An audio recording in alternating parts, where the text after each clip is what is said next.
Tonight on Unpacked, to go inside Kenya's quiet billion-shilling movement, the Chama. Long dismissed as women's tea clubs, they've now evolved into serious investment engines, running estates, buying land, and even funding startups.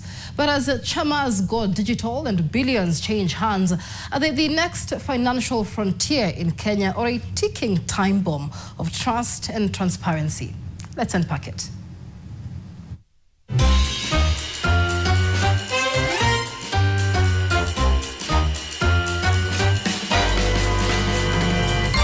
Let's talk about money.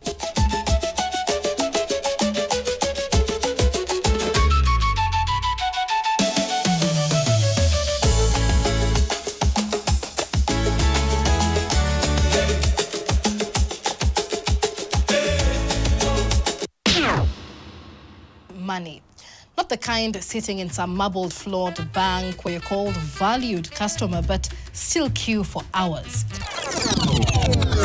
I'm talking about Chama money, the kind collected in WhatsApp groups over tea and mandazis, the kind that somehow pays school fees, buys land, even builds apartments. When I was growing up, my mom was always in a Chama, and to be honest, Chamas really helped her in paying our school fees.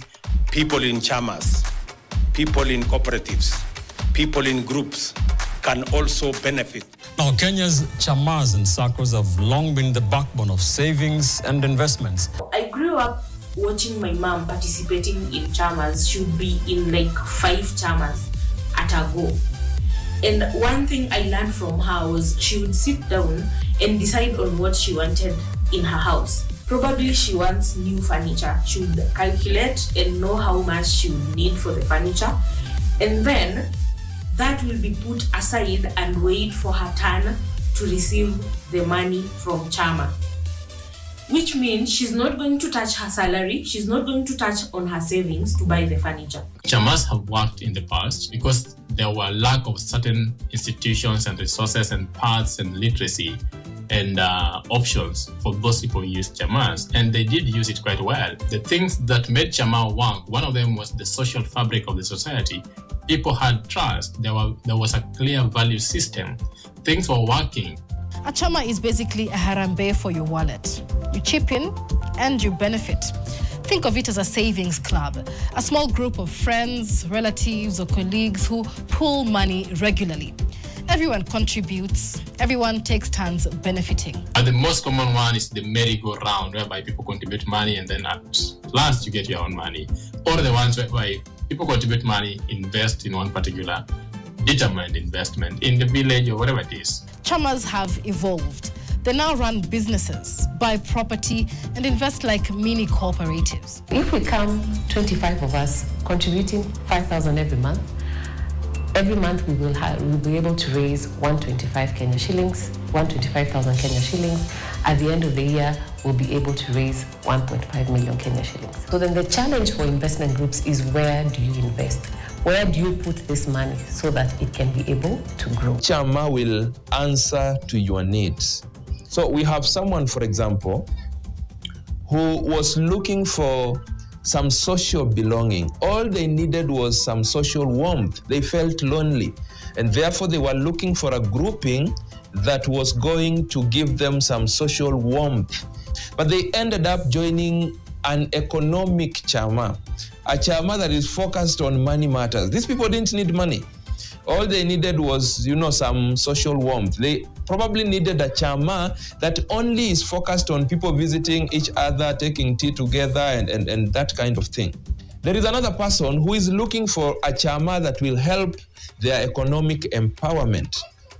But they end up joining a group that only seeks to answer to social warmth needs. So they join this group and they waste their time there, and no one is doing anything that would empower anyone economically.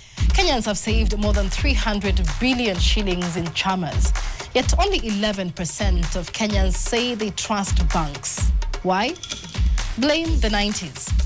More than 20 banks collapsed between 1984 and 1998, wiping out people's savings. News that the central bank had put Imperial Bank under receivership has stirred memories of the 90s when weak banks could collapse with all the hopes and dreams of its debtors. 2 executives of a Kenyan bank that was placed under receivership were grilled by detectives for nearly 11 hours. After more than 50,000 people were unable to get access to their money, the impact of that closure and what it's having on the lives of those affected is extremely heavy. That scar never healed. So today, instead of lining up at a bank branch, people line up at Chama meetings. It is very true that Chamas have helped very many people improve their livelihoods, transform their financial status from where it was to where it is today. Chamas used to revolve around unga and cooking oil, but today they're flexing. Land in Kitengela, flats in Ruaka. In 1997, 29 individuals came together. And these individuals made a very interesting decision to contribute 1 million shilling each. And 24 of them came through, and the rest grew cold feet. So they were able to put together 24 million shillings. And that was the beginning of Transcentury that we know today.